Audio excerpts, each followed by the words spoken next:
Hello everyone, this is Gayatri Manwani and I welcome you all on my YouTube channel. बच्चों आज के lecture में हम लोग क्लास 10 का प्रोबेबिलिटी वन शॉट रिवीजन करने वाले हैं. This is I guess chapter number 14 of your class 10 and this is going to be really quick revision of this chapter for your exams, particularly for your exams. तो इसमें हम लोग पहले कुछ concepts discuss करेंगे और लास्ट में इसके बाद हम लोग जो आपके प्रीवियस ईयर्स में जो क्वेश्चंस आए हैं ना आपके पेपर में बोर्ड एग्जाम्स में, तो वो कुछ क्वेश्चंस डिस्कस करेंगे जैसे आपको आइडिया आ जाए कि आपका एग्जाम कैसे होने वाला है, कैसे क्वेश्चंस उसमें आ सकते हैं. ठीक है, so let's get started with the video. तो बच्चों जब भी हम प्रोबेबिलिटी की बात करते हैं तो सबसे पहले जो चीज आती है वो आता है एक्सपेरिमेंट. अब एक्सपेरिमेंट क्या होता है, जैसे मान लो जो बेसिक हमारे एक्सपेरिमेंट्स हमने देखे हैं, जैसे टॉसिंग अ कॉइन.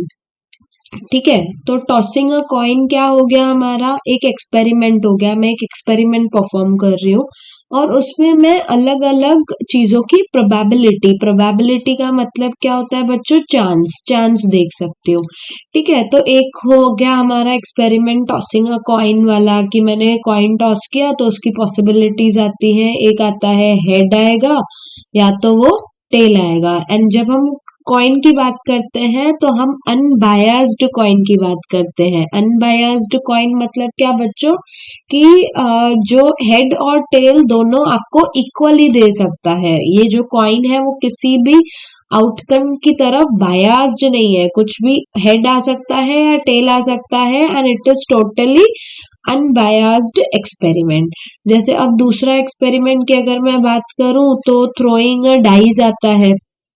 ठीक है, थ्रोइंग अ डाइस, तो अगर मैंने डाइस को थ्रो किया तो मुझे क्या मिलता है, या तो मेरा 1 आ सकता है अपर फेस पे, या तो 2 आ सकता है, या तो 3, या तो 4, या तो 5, या तो 6. तो ये एक दूसरा एक्सपेरिमेंट हो गया. मैं कुछ तो एक एक्सपेरिमेंट परफॉर्म कर रही हूँ और उसके बाद मेरे पास उसके अपर फेस पे 1, 2, 3, 4, 5, 6 कुछ भी आ सकता है and I want to look at the probability of those things. ठीक है, या देखो अब टॉसिंग अ कॉइन आया तो यहाँ पे ऐसा भी आ सकता है टॉसिंग 2 कॉइन्स. ठीक है, तो टॉसिंग 2 कॉइन्स में एक्सपेरिमेंट परफॉर्म करती हूँ कि अगर मैंने 2 कॉइन्स को साथ में टॉस किया, या थ्रोइंग 2 डाइज हो सकता है. ठीक है, थ्रोइंग 2 डाइज हो सकता है. और इसके अलावा भी बहुत सारे एक्सपेरिमेंट्स हो सकते हैं. जैसे देखो मेरे पास अगर 52 पैक ऑफ कार्ड्स है, ठीक है 52 कार्ड्स है, तो 52 कार्ड्स में से मान लो मैं एक कार्ड सिलेक्ट कर रही हूँ, 1 कार्ड को मुझे सिलेक्ट करना है. तो ये भी मेरा एक एक्सपेरिमेंट हो गया ना, कि मेरे पास 52 कार्ड्स है और उसमें से मुझे किसी एक को सिलेक्ट करना है. तो that is a kind of experiment. या मान लो मेरे पास एक बैग है और बैग में मान लो 4 ब्लू बॉल्स है और 1 रेड बॉल है. ठीक है, और फिर बैग में से मुझे एक बॉल को सिलेक्ट करना है. तो ये भी मेरा एक एक्सपेरिमेंट हो गया. ऐसे मेरे पास अलग अलग बहुत तरीके के एक्सपेरिमेंट्स हो सकते हैं. मैं आपको आगे इसी लेक्चर में कुछ बेसिक एक्सपेरिमेंट्स बताऊंगी जिससे हम यूजुअली डील करते हैं अपने प्रॉब्लम्स में. तो ये तो हमारा हो गया एक्सपेरिमेंट की बात. अब उसके बाद आता है बच्चों आउटकम की बात. तो अब आउटकम तो बहुत सिंपल है. देखो अगर तुमको एक्सपेरिमेंट समझ गया तो एक्सपेरिमेंट का जो रिजल्ट होता है, जैसे अगर मैंने टॉसिंग अ कॉइन किया तो कॉइन टॉस करने से मुझे हेड आएगा या तो टेल आएगा. तो ये मेरे क्या है, ये मेरे आउटकम्स है. ठीक है, या मैंने डाइस को थ्रो किया तो मेरे पास ऑप्शंस क्या है, 1, 2, 3, 4, 5, 6, और ये सारे मेरे क्या है, इनको मैं क्या बोलती हूँ, these are called as my outcomes of this experiment. या मैं 2 डाइस थ्रो कर रही हूँ या 2 कॉइन्स थ्रो कर रही हूँ, या मैं 52 कार्ड्स में से एक कार्ड को सिलेक्ट कर रही हूँ, तो इनकी रिजल्ट क्या आने वाली है. ठीक है, एग्जैक्ट रिजल्ट ऑफ कोर्स हम लोग उसका प्रोबेबिलिटी जो हम बात करेंगे वो आगे करेंगे, बट इसकी पॉसिबल रिजल्ट्स क्या आने वाली है. जैसे टॉसिंग अ कॉइन में possible results are head and tail, तो इनको हम लोग क्या बोलते हैं, these are called as outcomes of this experiment. ठीक है, अब उसके बाद एक चीज आप ध्यान रखो कि मैं कोई भी अगर एक्सपेरिमेंट परफॉर्म कर रही हूँ और उनके जो आउटकम्स है, ठीक है, जैसे टॉसिंग अ कॉइन में किया, हेड और टेल उसके पॉसिबल आउटकम्स है, तो इसको मैंने कर्ली ब्रैकेट्स में रखा, हेड को और टेल को, और कर्ली ब्रैकेट्स क्लोज की, तो इसको हम लोग बोलते हैं हमारा sample space. This is called as our sample space. Sample space का बच्चों क्या होता है मीनिंग?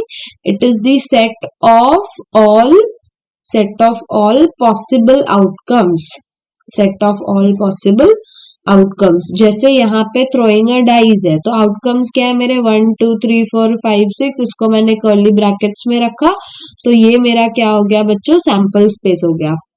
अब जैसे ये बैग है, बैग में 4 ब्लू बॉल्स है, 1 रेड बॉल है, तो सारे पॉसिबल आउटकम्स क्या होंगे? मान लो ब्लू बॉल्स को I am writing B1 B2 B3 B4 और रेड बॉल को आई एम राइटिंग R। तो ये मेरे पॉसिबल आउटकम्स है if I am selecting 1 ball from these 5 balls, तो this is my sample space, ठीक है। तो ये हो गया हमारा एक्सपेरिमेंट, ये हो गया, उसके बाद हमारा आउटकम क्या होता है। अभी तीसरी बात आती है इक्वली लाइकली आउटकम्स। अब बच्चों इक्वली लाइकली आउटकम्स क्या होते हैं ये समझो। जैसे देखो, अगर आपने हेड को कॉइन को टॉस किया, तो कॉइन को टॉस किया तो आपका सैंपल स्पेस क्या आता है बच्चों? H आता है एंड T आता है, हेड आता है, टेल आता है। तो देखो हेड आने का चांस भी कितना है? 50% है, और टेल आने का चांस भी कितना है बच्चों?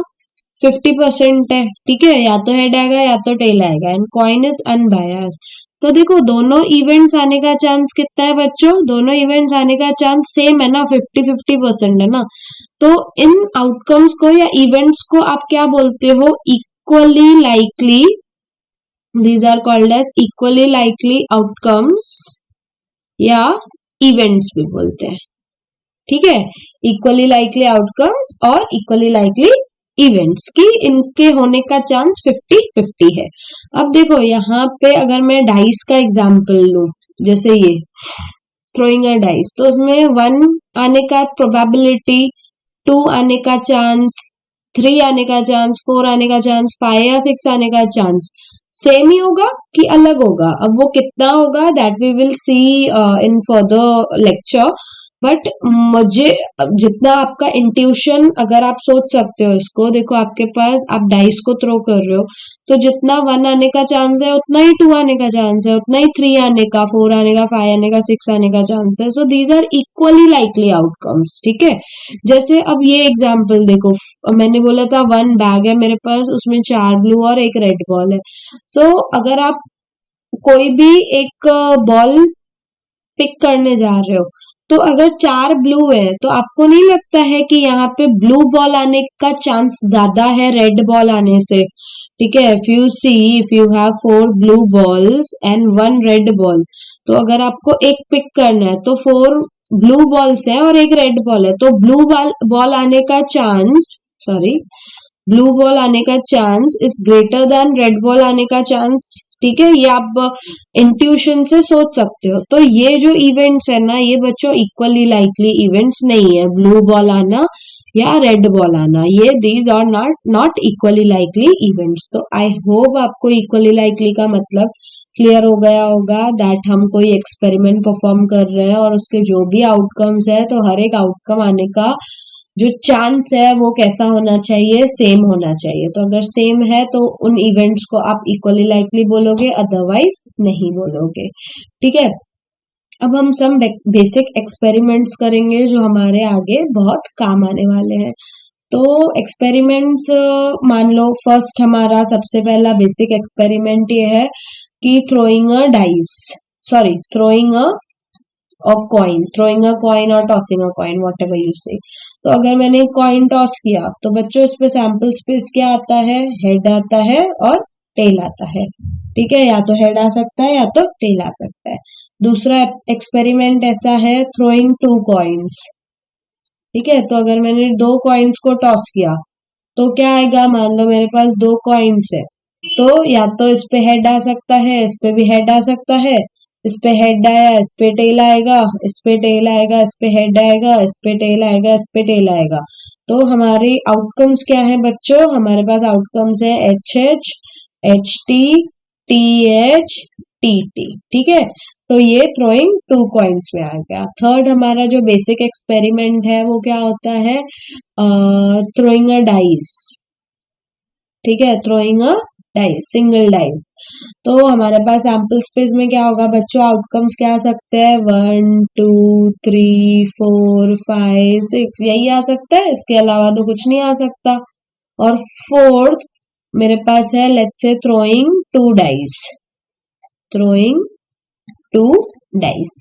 तो यहाँ पे सैम्पल स्पेस क्या आएगा, देखो अगर मेरे पास 2 डाइस है, ठीक है, तो यहाँ पे आ सकता है, मान लो 1 1 आ सकता है, फिर इस पे 1 आया, इस पे 2 आएगा, फिर 1 आएगा, इस पे 3 आएगा, 1 4 1 5 1 6, ठीक है। ऐसे फिर अभी यहाँ पे चेंज करेंगे, 2 1 2 2 2 3 एंड सो ऑन। तो ऐसे हमारे पास बच्चों कितने आउटकम्स आएंगे, 1 1 1 2 से लेके ये आया 1 6 तक। फिर यहाँ पे 2 1 2 2 से लेके कितना आएगा, 2 6 तक आएगा, ठीक है, एंड सो ऑन। ये कहाँ तक जाएगा, 6 1 6 2 से लेके कहाँ तक, 6 6 तक जाएगा, ठीक है। तो ये टोटल कितने आउटकम्स हो गए बच्चों, 36 आउटकम्स हो गए। I hope this experiments are clear. अच्छा, अब एक और चीज मैं आपको बता दूंगी कि जैसे एक एक्सपेरिमेंट होता है कि मेरे पास 52 कार्ड्स है, ठीक है, तो 52 कार्ड्स में से वो लोग अलग अलग कार्ड्स पिक करने के लिए बोलते हैं एंड देन उसका प्रोबेबिलिटी फाइंड करने के लिए बोलते हैं। तो आपको 52 कार्ड्स का डिस्ट्रीब्यूशन पता होना जरूरी है। तो 52 कार्ड्स में होता है हमारे पास 13 जो होता है वो स्पेड्स होता है, ठीक है। उसके बाद जो 13 होता है वो हार्ट होता है। उसके बाद जो 13 होता है वो क्लब होता है। और एक 13 will be, I guess, I don't remember the name, spades, hearts, club and I guess diamond. Yes, 13 are diamonds, ठीक है। अभी 13 में से हमारे पास डिस्ट्रीब्यूशन होता है, 1 होता है एस कार्ड, उसके बाद 1 होता है किंग कार्ड, 1 होता है क्वीन कार्ड और 1 होता है जैक कार्ड। तो ये 4 कार्ड्स हुए। और एंड 2 2 जो 10 कार्ड्स होते हैं वो कैसे होते हैं, नंबर कार्ड्स होते हैं, ठीक है। तो और एक चीज आपको ध्यान में रखनी है कि इसमें जो हार्ट होगा वो रेड होता है, रेड कार्ड्स होते हैं, और डायमंड्स भी रेड होते हैं, और क्लब आर ब्लैक एंड यहाँ पे स्पेड्स भी ब्लैक होते हैं। अब देखो ये जो मैंने डिस्ट्रीब्यूशन बताई ये 13 हार्ट्स में भी होगी, क्लब्स में भी होगी, डायमंड्स में भी होगी। मतलब टोटल हमारे पास एस कार्ड्स कितने होंगे, 4 एस कार्ड्स होंगे, 4 किंग कार्ड्स होंगे, 4 क्वीन कार्ड्स होंगे और 4 जैक कार्ड्स होंगे, ठीक है। और बाकी 2 से लेके 10 मतलब ये 9 कार्ड्स हुए, 9 9 9 9 मतलब 36 जो होते हैं वो कैसे होते हैं बच्चों, नंबर कार्ड्स होते हैं, ठीक है। तो ये आपको जो डिस्ट्रीब्यूशन है 52 कार्ड्स की याद रखनी है। तो बच्चों अभी हम डेफिनेशन देखेंगे प्रोबेबिलिटी का, which is the theoretical probability और क्लासिकल प्रोबेबिलिटी भी बोला जाता है इसको, ऑफ एन इवेंट ए। मतलब आप कोई भी आउटकम की बात कर रहे हो तो उस आउटकम आने का प्रोबेबिलिटी, चांस कितना है, that is given by probability of A is equals to number of outcomes favourable to E, number of possible outcomes of this experiment. तो यहाँ पे जो नीचे आता है ना बच्चों, ये number of all possible outcomes होता है, ठीक है, एक्सपेरिमेंट का।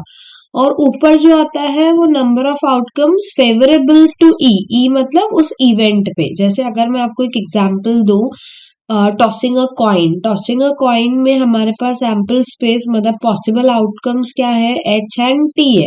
और अगर मैं आपको इसमें बोलूं कि मुझे प्रोबेबिलिटी बताओ हेड आने की, ठीक है, तो हेड आना हमारा एक इवेंट है और उस इवेंट के फेवर में आउटकम कौन सा है, हमारा एच है, ठीक है। तो ऐसा एक ही आउटकम है जो ई के फेवर में है, तो इसीलिए हमारा प्रोबेबिलिटी ऑफ ए मैं क्या ले रही हूँ, ए मैं ले रही हूँ हेड टर्न्स अप, ठीक है, हेड टर्न्स अप। तो यहाँ पे क्या आएगा, 1 अपॉन 2 आएगा। 1 क्यों? क्योंकि यहाँ पे हमारे पास एक ही ऐसा आउटकम है जो हेड के फेवर में है और टोटल आउटकम्स कितने हैं? 2 हैं, तो probability of A is 1/2। Similarly अगर मैं बी एक इवेंट लूंगी टेल टर्न्स अप, ठीक है, तो टेल टर्न्स अप में क्या होगा बच्चों? प्रोबेबिलिटी ऑफ बी क्या होगा? देखो 1/2 ही होगा, क्योंकि टेल आने के लिए हमारे पास एक ही इसका फेवरेबल आउटकम है और टोटल आउटकम्स 2 है। जैसे अब एक एक्सपेरिमेंट, जैसे थ्रोइंग अ डाइस बोला था मैंने, ठीक है, थ्रोइंग अ डाइस, तो उसके लिए मेरे पास सैंपल स्पेस क्या है बच्चों? 1 2 3 4 5 6, ठीक है। अब मैं आपको यहाँ पे मान लो एक इवेंट देती हूँ कि इवन नंबर टर्न्स अप, ठीक है, इवन नंबर टर्न्स अप। तो इवन नंबर टर्न्स अप मतलब अब इवन नंबर के लिए फेवर में कौन से आउटकम्स आ रहे हैं बच्चों? एक 2 आएगा, एक 4 आएगा और 6 आएगा। तो ऐसे कितने आउटकम्स है? 3 आउटकम्स है और टोटल आउटकम्स कितने हैं इस एक्सपेरिमेंट के? 6। तो इसकी प्रोबेबिलिटी कितनी है? 3/6 which is 1/2। So this is how you apply definition of probability for solving questions, और इसी फॉर्मूला के बेसिस पे तुम्हारे सारे क्वेश्चंस पूछे जाते हैं घुमा घुमा के। अब हम एक एग्जांपल करेंगे। So the question says a box contains 5 red marbles, 8 white marbles and 4 green marbles. Total कितने मार्बल्स है? 5 रेड, 8 white एंड 4 ग्रीन, तो कितने हुए ये? 12 एंड 5 मतलब 17 टोटल मार्बल्स। अभी बोला है 1 marble is taken out of the box at random, मतलब हमारा एक्सपेरिमेंट क्या है कि ये 17 मार्बल्स में से हम एक मार्बल को उठा रहे हैं। What is the probability that marble taken out will be red? अब रेड के मान लो ए इवेंट मैंने क्या लिया कि रेड मार्बल टेकन आउट, ठीक है। तो अगर रेड मार्बल टेकन आउट तो अब इसके फेवर में कितने आउटकम्स आएंगे? 5 आउटकम्स आएंगे और टोटल कितने हमारे पास सैंपल स्पेस? 17। तो इसकी प्रोबेबिलिटी कितनी होगी? 5/17 होगी, ठीक है। अब सिमिलरली व्हाइट के लिए क्या होगा बच्चों? व्हाइट के लिए व्हाइट मार्बल्स कितने हैं? 8। तो इसके व्हाइट के फेवर में आएगा 8 अपॉन टोटल कितना है? 17। और उसके बाद क्या बोला है? Not green. नॉट ग्रीन मतलब ग्रीन नहीं होना चाहिए, रेड होगा या व्हाइट होगा, हमें दोनों चलेगा, ठीक है। तो प्रोबेबिलिटी ऑफ सी मैं क्या ले रही हूँ? हमारा नॉट ग्रीन। यहाँ पे बी भी यहाँ पे ध्यान दो, हमने लिया था व्हाइट।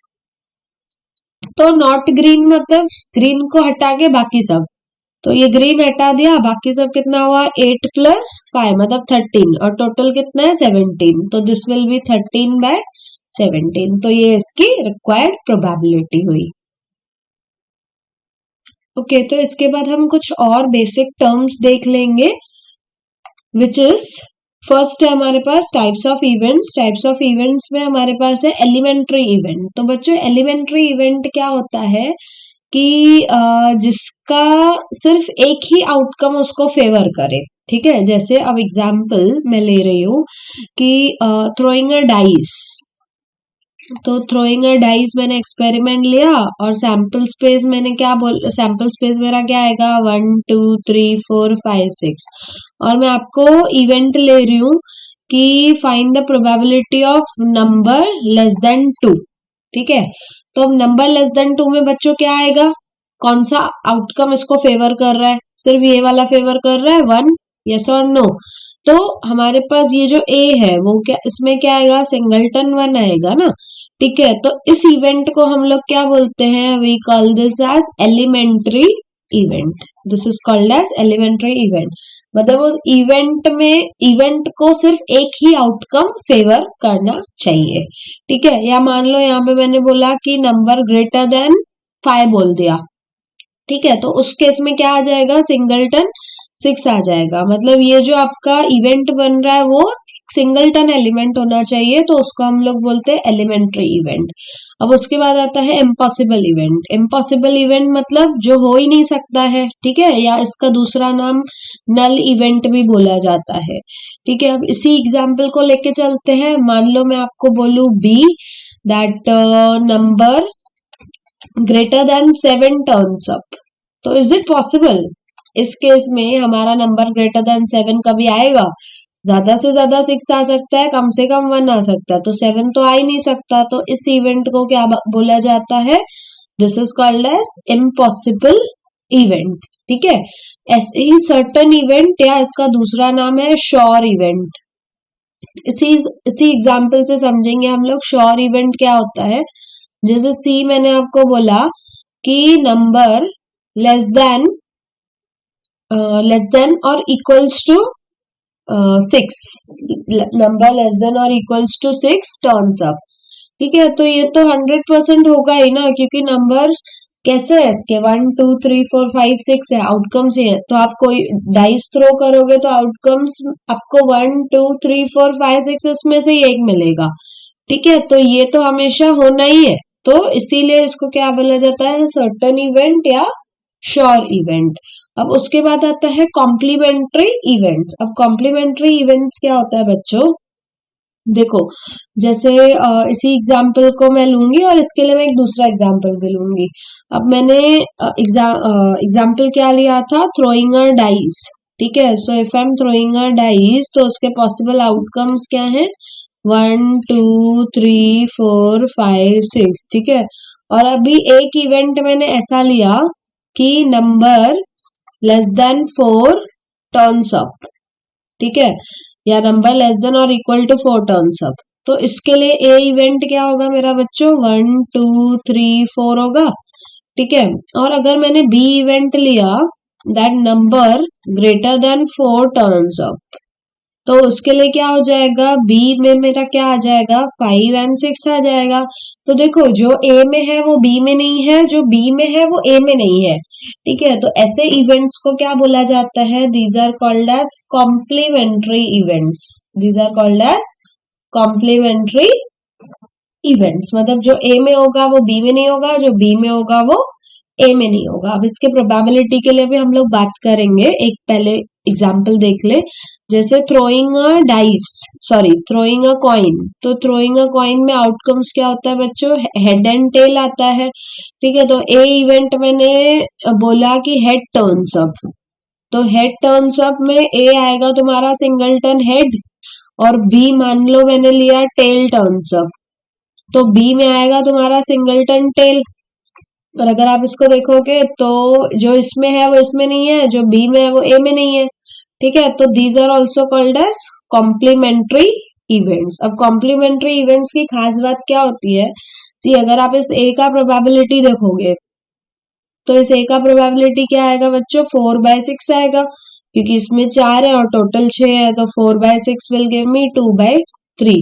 और यहाँ पे अगर देखोगे तो प्रोबेबिलिटी ऑफ बी क्या आएगा? Probability of B will be 2/6 which is 1/3।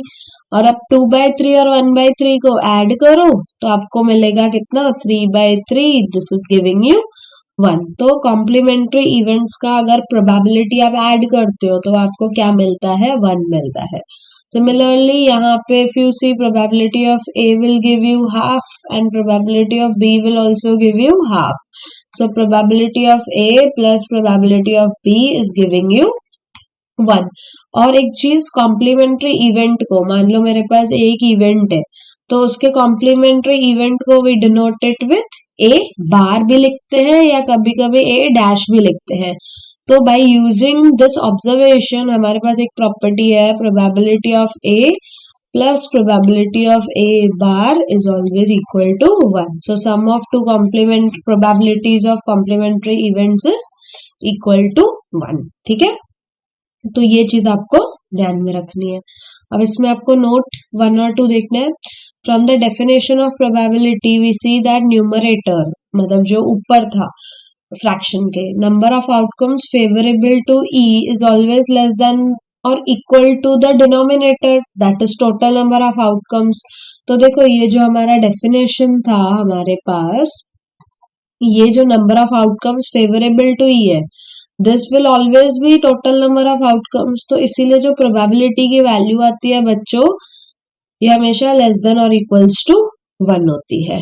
ठीक है, और प्रोबेबिलिटी है, चांस है, तो चांस कभी नेगेटिव नहीं हो सकता, इसीलिए it is always greater than और इक्वल्स टू 0। तो यही बोला है इस प्रॉपर्टी में कि numerator is always less than और equal to denominator, hence probability का value always lies between 0 and 1। और दूसरा, sum of probability of all possible outcomes is always 1। तो देखो, जैसे अगर मेरे पास मैंने ये एग्जाम्पल लिया था थ्रोइंग अ डाइस वाला, तो अगर आप इसमें देखोगे तो आपके पास 1 है, 2 है, 3 है, वॉटेवर, ठीक है। तो इन सबका प्रोबेबिलिटी देखोगे ना, चांस आने का, तो उन सबका सम करोगे तो it is always giving you 1, ठीक है। ओके, तो अभी अगर आपको कंसेप्ट्स यहाँ तक समझ में आ गए हैं तो we will try to solve some questions. और ये जो भी क्वेश्चंस है ना बच्चों, सारे के सारे किसी ना किसी प्रीवियस ईयर्स बोर्ड पेपर में आ चुके हैं। तो आप इतना समझ सकते हो कि पैटर्न क्वेश्चंस का कैसा हो सकता है, कैसे टाइप के क्वेश्चंस फ्रेम हो सकते हैं, ठीक है। सो हमारा फर्स्ट क्वेश्चन है यहाँ पे, एमसीक्यू है ये। When a dice is thrown, the probability of getting an even number less than 4। तो बच्चों जब डाइस थ्रो होता है तो पॉसिबल आउटकम्स क्या होते हैं हमारे पास, 1 2 3 4 5 6। और यहाँ पे हमें बच्चों इवेंट क्या बोला है, इवेंट हमें बोला है इवन नंबर लेस देन 4। तो इवन नंबर लेस देन 4 क्या होगा, एक बस 2 ही तो होगा, और क्या होगा, तो ये 2 हो गया इवन नंबर लेस देन 4। तो इसकी प्रोबेबिलिटी क्या होगी, प्रोबेबिलिटी ऑफ ए इज, अब इस इवेंट को कौन सा आउटकम सपोर्ट कर रहा है, 2, और इसमें कितने एलिमेंट्स है, एक ही एलिमेंट है, तो एक ही आउटकम सपोर्ट कर रहा है। और टोटल आउटकम्स कितने हैं बच्चों, 6 है। तो हमारी इस इवेंट की प्रोबेबिलिटी हो गई 1/6। तो हमारा ऑप्शन डी करेक्ट होगा।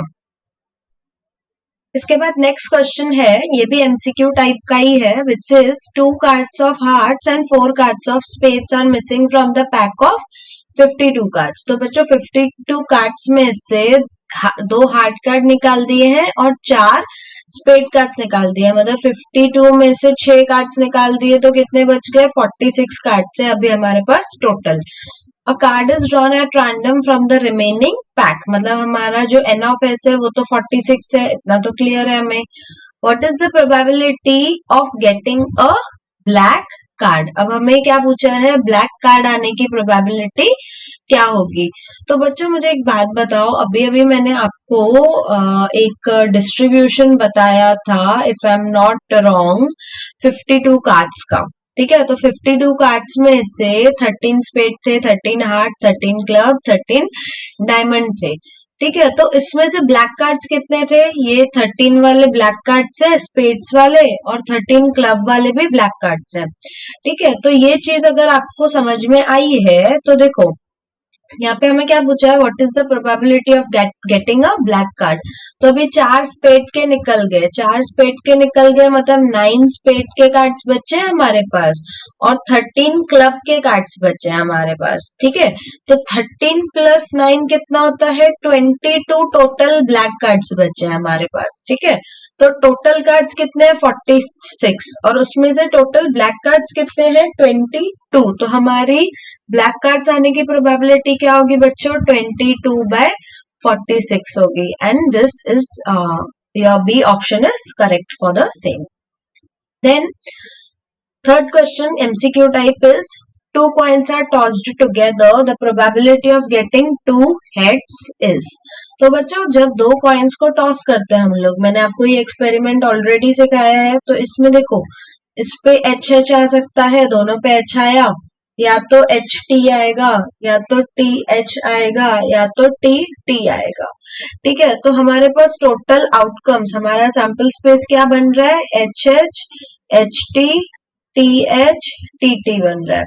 उसमें से अब हमें बोला है गेटिंग 2 हेड्स, तो जो आपका A है वो गेटिंग 2 हेड्स है। तो इन चारों में से कौन सा आउटकम इसको सपोर्ट कर रहा है, ये HH वाला ही सपोर्ट कर रहा है, करेक्ट। तो अगर HH वाला सपोर्ट कर रहा है इसको, तो इसकी प्रोबेबिलिटी क्या होगी, probability of A will be, ये एक आउटकम सपोर्ट कर रहा है अपॉन में टोटल आउटकम्स, तो 1/4 is your required probability of getting 2 heads. तो आपका C ऑप्शन करेक्ट है। उसके बाद एक और एमसीक्यू करेंगे, which is when a dice is thrown मतलब sample space will be 1 2 3 4 5 and 6। Probability of getting even number less then 6, तो इवन नंबर लेस देन 6 मतलब एक 4 आएगा, एक 2 आएगा, करेक्ट। लेस देन और इक्वल टू बोलते हैं तो 6 को भी ले लेते हैं हम लोग, बट यहाँ पे लेस देन 6 बोला है तो 2 एंड 4 ही लेंगे। तो ए में कौन से आउटकम्स इसको सपोर्ट कर रहे हैं, 2 एंड 4 सपोर्ट कर रहे हैं, तो हमारा प्रोबेबिलिटी क्या आएगा बच्चों, इसमें 2 आउटकम्स है और टोटल 6 आउटकम्स है, तो this gives me 1/3। Probability of getting even number less than 6, so it is 1/3, no, 1/3। तो यहाँ पे तो ऑप्शन ही नहीं है 1/3 का। There may be some printing mistake or some typing mistake. Just let me check for a second. The probability of getting number less than, sorry यहाँ पे, हाँ यहाँ पे एक प्रिंटिंग मिस्टेक हो गया है मुझसे। ये जो इवन है ना, इवन नहीं होगा बच्चों, या सो अगर ये आपको, चलो एक और क्वेश्चन मिल गया मिस्टेक की वजह से। अगर इवन आएगा तो 1/3, और अगर इवन नहीं आता है, हमें बोला है probability of getting number less then 6, तो लेस देन 6 में बच्चों क्या आएगा, हमारा आउटकम क्या क्या सपोर्ट करेगा इसको, 1 2 3 4 5 सपोर्ट करेगा, ठीक है। तो हमारे पास प्रोबेबिलिटी ऑफ बी क्या आएगा, ये 5 और टोटल आउटकम्स है 6, तो उस केस में हमारा ऑप्शन बी करेक्ट होगा, ठीक है। So I hope this is clear. उसके बाद हम लोग चलेंगे नेक्स्ट क्वेश्चन पे, विच इज, ये अब प्रॉपरली क्वेश्चन है, there are 80 cards numbered from 1 to 80, तो हमारा बच्चों सैंपल स्पेस कितना होगा, n of s, n of s मतलब सैंपल स्पेस में कितने एलिमेंट्स है, ये होगा 80। अब बोला है 1 card is drawn at random from them, अब इनमें से आपको कोई तो एक कार्ड निकालना है, ठीक है। अब सैंपल स्पेस अगर मैं लिखना चाहूँ तो ये कुछ ऐसा होगा, 1 2 3 से लेके कितना 80 तक, ठीक है। Now find the probability that number on the selected card is not divisible by 8। अब not divisible by 8 मतलब क्या, कि वो 8 की टेबल में नहीं आना चाहिए, ठीक है। तो ए आपका इवेंट है, number is not divisible by 8, ठीक है। तो डिविजिबल बाय 8, तो बच्चों अब देखो, पहले मैं डिविजिबल बाय 8 वाले केसेस कंसिडर करती हूँ, तो उसमें क्या हो जाएगा 8, उसके बाद 16, उसके बाद 24, उसके बाद 32 एंड सो ऑन, ऐसे 80 तक कितने आएंगे अगर मैं कंसिडर करूंगी तो 8 16, ये 80 तक टोटल आपके आएंगे 10, ठीक है। बट मुझे क्या चाहिए, नॉट डिविजिबल बाय 80 चाहिए, तो नॉट डिविजिबल बाय 80 में बच्चों क्या होगा, मेरा सेट क्या बनेगा, 1 2 3 4 5 6 7, फिर 8 नहीं आएगा, उसके बाद 9 10 11 12 13 14 15, उसके बाद 16 नहीं आएगा, ऐसे ये कहाँ तक जाएगा बच्चों, 79 तक जाएगा। मतलब इनमें से ये हमारे पास टोटल 80 थे, 80 में से 10 नंबर्स हम लोगों ने निकाल दिए जो डिविजिबल बाय 8 है, तो 10 नंबर्स निकाल दिए, तो इसमें कितने बचे, 70 नंबर्स बच्चे, मतलब 70 आउटकम्स इस चीज को फेवर कर रहे हैं, नॉट डिविजिबल को।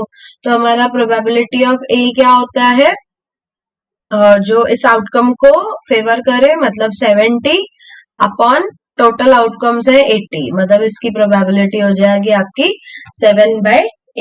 और अगर मान लो यहाँ पे नॉट की जगह पे ये लोग डिविजिबल बाय 8 पूछते, तो यहाँ पे इसकी प्रोबेबिलिटी क्या हो जाती, 10/80 विच इज 1/8 हो जाता, ठीक है, क्लियर है। Next question is, a bag contains 6 red and 4 black and some white balls, ठीक है। तो एक बैग में 6 ब्लैक बॉल्स है, नहीं सॉरी 6 रेड बॉल्स है, just a second, so we have 6 red balls plus 4 black balls and some white मतलब मान लो मैं एक्स व्हाइट ले रही हूँ, ठीक है। तो एक्स व्हाइट बॉल्स है, तो टोटल हमारे पास कितने बॉल्स हुए बच्चों, 10 प्लस एक्स बॉल्स हुए, ठीक है। अब बोला है find the number of white balls in the bag if the probability of drawing a white ball is 1/3। ठीक है, तो अभी प्रोबेबिलिटी ऑफ व्हाइट बॉल क्या होगा बच्चों? अब व्हाइट बॉल के लिए फेवरेबल आउटकम्स कितने हैं? एक्स आउटकम्स फेवरेबल है, और टोटल हमारे पास कितने आउटकम्स है? 6+4+x, मतलब 10+x।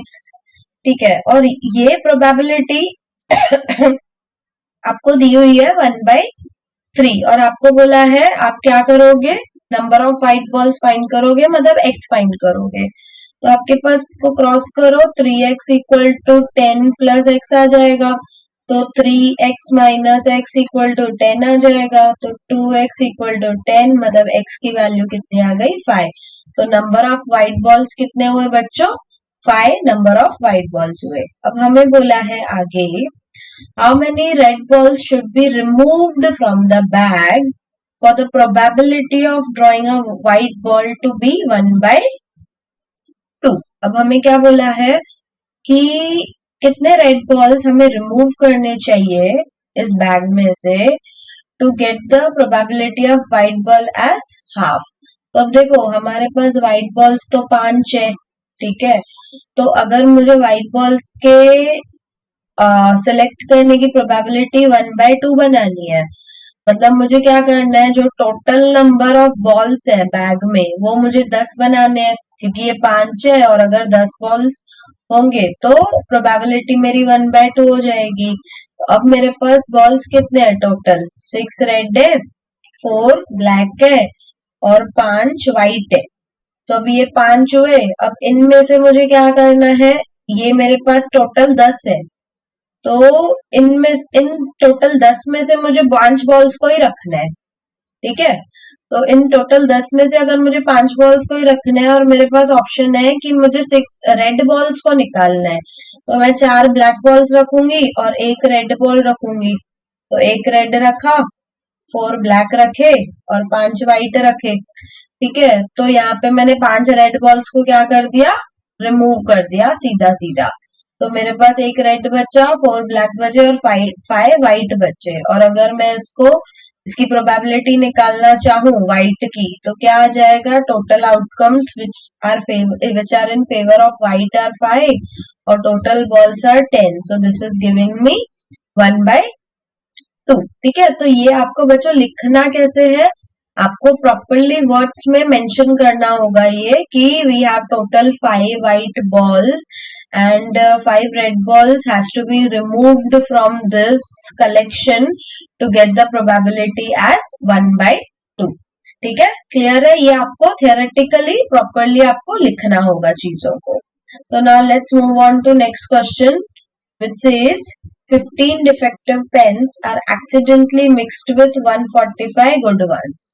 ठीक है, तो 145 अच्छी पेन्स है और उसमें 15 उन्होंने डिफेक्टिव पेन्स मिला दी, तो मेरे पास टोटल 160 पेन्स है। ठीक है, now one pen is taken out at random from this lot, determine that the pen taken out is a good one। Very simple, हमारे पास गुड वन हमारी 45 मतलब 145 आउटकम्स इसको सपोर्ट करते हैं, तो ए हमारा इवेंट क्या है? That pain is good one.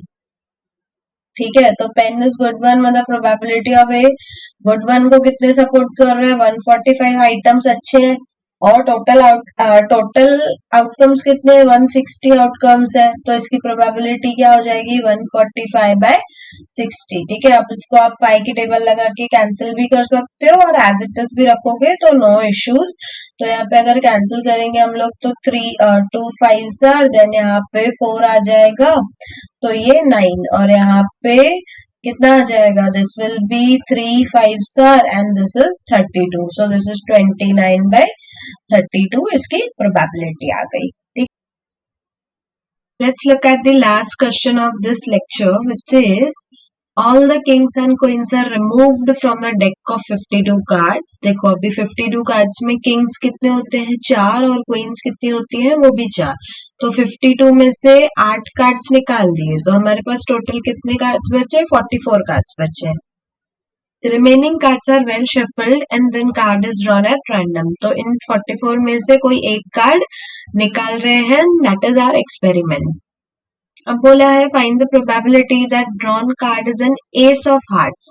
तो बच्चों देखो, अब मेरे पास 52 कार्ड्स है। 52 कार्ड्स में से हमारे पास होते हैं कितना, 13 हमारे पास स्पेड्स होते हैं, उसके बाद 13 हार्ट्स होते हैं, उसके बाद 13 क्लब्स होते हैं, एंड जो 13 है वो डायमंड्स होते हैं। ठीक, करेक्ट। तो इसमें से दो दो कार्ड्स निकाल दिया है, एक किंग एक क्वीन, तो मतलब हमारे पास अभी 11 स्पेड्स है, 11 हार्ट्स है, 11 क्लब्स है और 11 डायमंड्स है। टोटल 44 कार्ड्स है।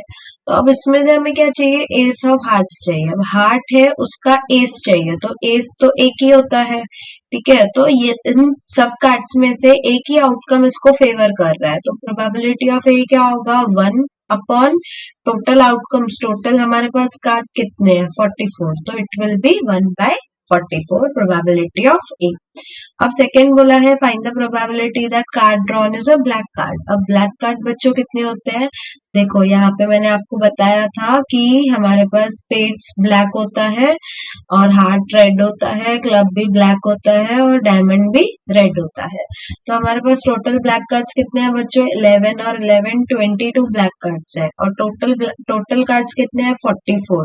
तो 22 ऐसे कार्ड्स हैं जो इस चीज को सपोर्ट कर रहे हैं ब्लैक होने को, और total cards are 44. So probability of getting a black card is 1/2. And last में we have the probability of getting a jack of spades. तो अभी बच्चों spade कार्ड कितने हैं, यहाँ पे 11 कार्ड्स है, उसमें से जैक कितना होगा, एक ही जैक है हमारे पास, करेक्ट, एक ही जैक होगा। तो इन सब कार्ड्स में से जैक ऑफ स्पेड्स को के फेवर में 1 ही आउटकम है, और टोटल आउटकम्स है टोटल 44। तो जैक ऑफ स्पेड्स का प्रोबेबिलिटी होगा 1/44। So I hope this is clear. Okay, so this was all about chapter probability, and जो हम लोगों ने पीवाईक्यूज डिस्कस किए, आप ऐसे ही सेम टाइप के पीवाईक्यूज को गो थ्रू कर सकते हो। If you have any doubts, any queries, you can ask me those questions on link given in the description. I'll try to provide all the possible solutions, and stay tuned for more such videos. Thank you so much for watching this video. Do like, subscribe and share with your friends.